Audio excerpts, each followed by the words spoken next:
welcome to the Truly Amazing Women radio show. I am here today with the amazing Marguerita Cheng, a certified financial planner in the Washington, D.C. area. Her company is called Blue Ocean Global Wealth, and she is the CEO. It's a company she started several years ago, and I had the privilege of meeting her back then. And here we are today to talk about her new book that is coming out this month, called Diary of a CFP. So Rita, welcome to your show. Every month we're going to be doing these fun interviews. This one is pre-recorded, but next time we're going to do them live on Facebook. And we just are going to talk about each chapter of the book. And also we're going to be announcing your monthly webinar that you're going to have the last Friday of the month. Margaritas with Marguerita, and you're going to be sharing 30 to 60 minutes of tips and to answering questions around each specific chapter in the book, because the book is called, the subtitle of the book is Year of Tips for Women, so women can flex their financial muscle. And I'm so thrilled to be publishing this book for you. So I'm going to throw it over to you. Tell our audience a little bit about yourself, and then we'll go into the book. Sure. Well, I'm so excited to be here. Welcome, everyone. Well, my name is Marguerita Cheng. You can call me Rita. Either's fine. I'm a certified financial planner, but really what I do is I help women and their families gain clarity, confidence, and control over their finances. I'm going to add a fourth C, because when we think about the four C's, it's not just about diamonds. It's about your personal finances, courage. The courage to ask for help. I think that it is certainly okay to ask for help. That is not a sign of weakness. That actually is a sign that you want to make sure that you are doing the best for yourself and your family financially. Beautiful. And so tell us a little bit about how you started Blue Ocean. Sure. So I believe I was always destined to be a financial planner. In college, I studied East Asian language and literature and finance. Now, people may say, wow, that's really different, but I think that I'm truly right-brained and left-brained. So my first job, I was an analyst.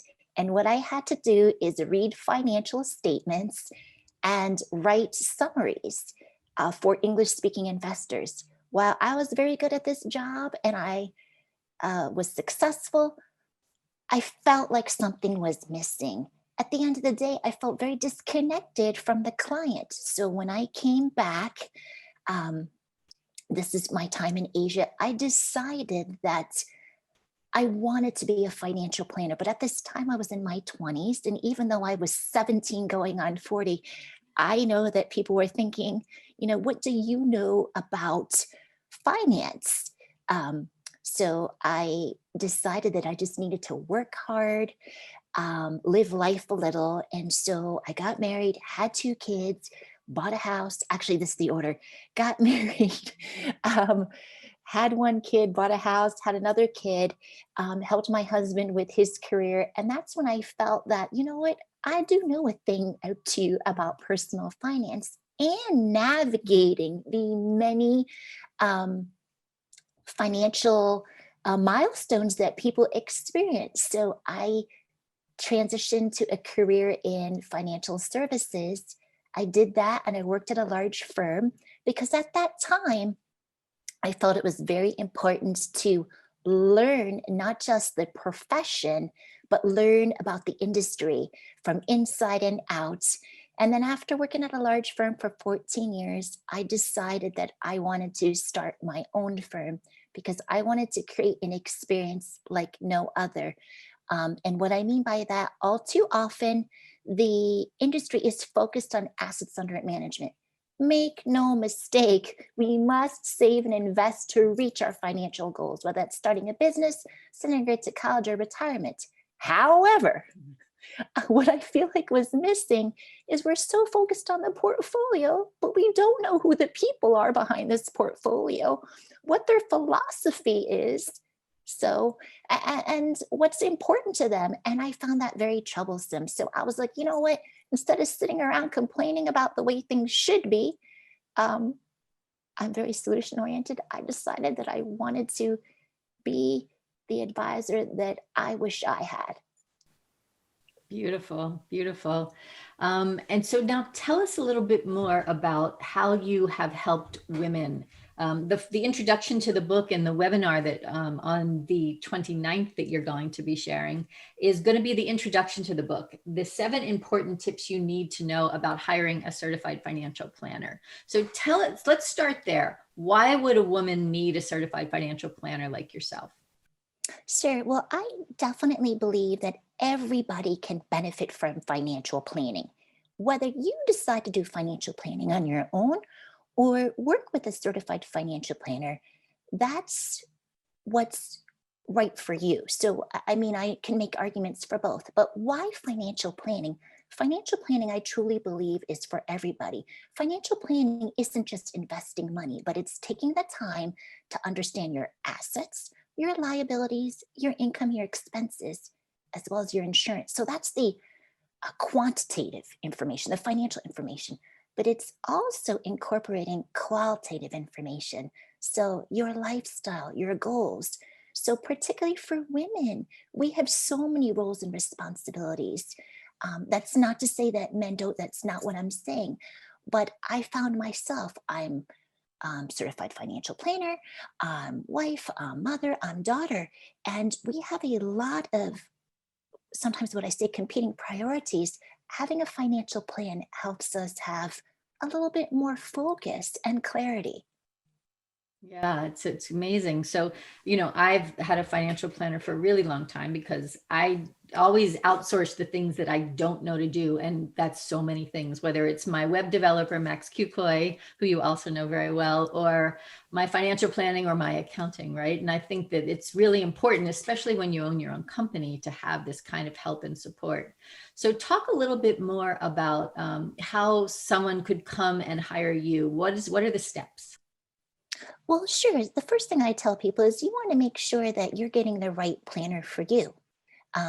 There's nothing wrong with focusing on assets under management, but you want to make sure that your planner takes the time to understand you and you feel connected to that planner. So I say the first thing, it is personal finance, and well, finance is personal because it's your money. So I would say what you want to do is you want to take the time to do your homework. Find out what type of clientele that advisor works with, what not just what their education experience and expertise is, but do you feel comfortable working with that person? Because you're going to have to be talking to them a while. You don't want it to be painful, like you're going to the dentist, right? You want it to be like a positive experience, like affirming the great things you're doing, but giving you guidance and um, perspective on the things you can be doing to improve your situation. So first, interview. Second, think about, and I always ask this question, what is it that you're hoping that that planner will do for you or with you, right? What kind of help do you want? Because that's really important. I always say disappointment occurs when expectations don't meet outcome. And then, ask your questions, not just about their experience, but methods of compensation. Are you going to only be dealing with that person, or you're going to be assigned to a team member? And then, ongoing, what are you going to be responsible for? Are you going to be responsible for implementing the advice, or are they going to help you implement? So lots of questions, but I think what's really important is, you don't have to rush into everything your own. You can move at your own pace. Yeah, and I think I'm going to go back to that first point that you made, because I think that's what makes you incredibly special. You really care about your clients. You've shared just anecdotal stories with me about how, if I can say this, you'll go to a client's house and listen to their things that they've been going through, and you really are become part of their family and their future. So I think that's a big nod to you. I don't know that all financial planners do that. I think that's a special Marguerita Cheng secret sauce. So I would encourage everyone to experience something like that. To have a huge hearted financial planner like yourself is definitely something special. Oh, well, thank you so much. It does mean a lot to me. Exactly. And you have to think about, my goal was to help people.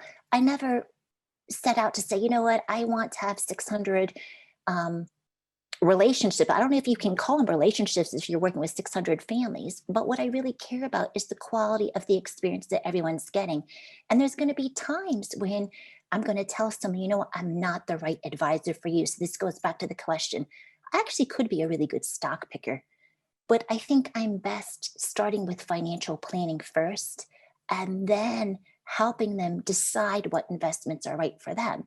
So that's why I always tell people, find out what it is that you find important and what you're looking for. And I really, it's not about a people pleaser, being a people pleaser. I think when I was like younger, new to the business, I felt like, you know, I had to say certain things, and make no mistake, I wasn't misrepresenting by any means, but I realized that I work best with clients in a collaborative relationship, not a combative one, right?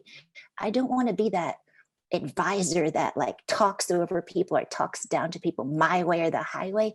I think that the way I work best with people is it's like a collaborative process where I am going to validate and affirm and congratulate my clients for the things that they are doing incredibly well.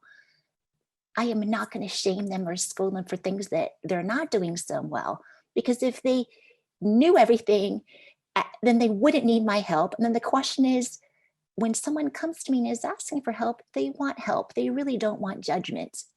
Yeah, no, for sure. I know that. Speaking for myself, that's definitely the case. And that's, you know, really what we're building here at the Inkandescent family is these amazing relationships where people are supportive of each other. And so we're so thrilled to have you be part of this. And I want to talk a little bit more about the rest of your book. So we have taken articles that you have written for amazing outlets, CNBC, Kiplinger, just sort of you name it. And Rita has written articles for their financial sections. It's very, very impressive. You provide amazing advice. So throughout this book, I'm just going to name some of the chapters so people can get excited about what you're going to be talking about. So in January, we're talking about these tips and how to hire a financial advisor. And then we're going to go to 7 personal financial planning tips to help you navigate the pandemic. And then we'll move on to 10 tips for new partners to seamlessly plan together in February, the month of love. And then in March, we're celebrating International Women's Month with mindful financial planning tips for women. In April, how to recession-proof your retirement income, and so on. So that's the first quarter. And every month, every Friday at 5 p.m. for a happy hour, we're going to have, and that's East Coast time, we're going to have Margaritas with Margarita, and she's going to share these amazing things. And of course, we're going to have a pre-interview that you can watch on FaceTime, Facebook, and other places, YouTube and whatnot, so that you get a taste for what's going to be coming. So Rita, tell us a little bit more about the goal that you have for this book, teaching women to flex their financial muscles. Sure. Well, as I mentioned, I always felt a little bit disturbed about how many people are scared to get advice. Like, you know what? I don't have enough money to see a planner, or why would a planner want to work with me? I don't have enough money. And I'm telling you, the people who said this actually did have money. There was a woman in her 40s who had $800,000. That's a lot of money. And she's like, I don't feel like I have enough money for a planner because all my money is at the 401k in my job. When I heard that, like my heart dropped. This is someone that actually experienced a divorce. She didn't have any children, and she didn't feel that she was worthy of receiving financial advice. That was a huge wake-up call for me. So my goal with the book is to be able to make financial advice objective, quality financial advice accessible, right? And relatable. Yeah, amazing. That's my goal.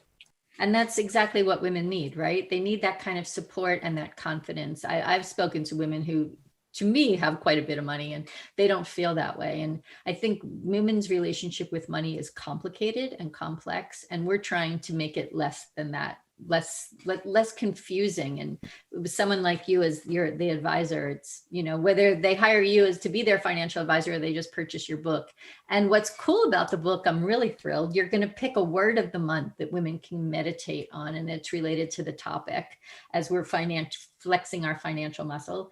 And you're also going to have a worksheet so that we can work along with you. So you're going to give us the facts in, a 2-page article, nothing overwhelming, just, really basic, important information. And then we can play with it, and we'll use that worksheet during your webinar. So I am thrilled to be working with you on this and to making more women feel more confident about their money. So thank you so much for engaging in this fun practice with us. I'm very excited about this journey, not just for myself, but for everybody. Thank you so much. Yes, so we're going to be back talking with you at the end of the month. January 29th, we'll be promoting it all over the place so that if you want to join in, you can. It's a free event, so you can just come and hang out with Rita, bring your margarita or your wine or your club soda, your coffee, whatever it is that you'd like to share to celebrate this wonderful experience. And then we'll tell you more about what's coming up in the following weeks and months. So thank you, Marguerita Cheng. You can check out her website, margueritacheng.com. And if you get confused about how to spell Margarita, as I have, even though I type her name so many times, we also can send you to ritachengcfp.com. A little bit easier to spell. So we look forward to talking to you soon. You are listening to the Truly Amazing Women radio show and TV show. I'm Hope Katz Gibbs, founder of Inkandescent, and we look forward to talking to you soon.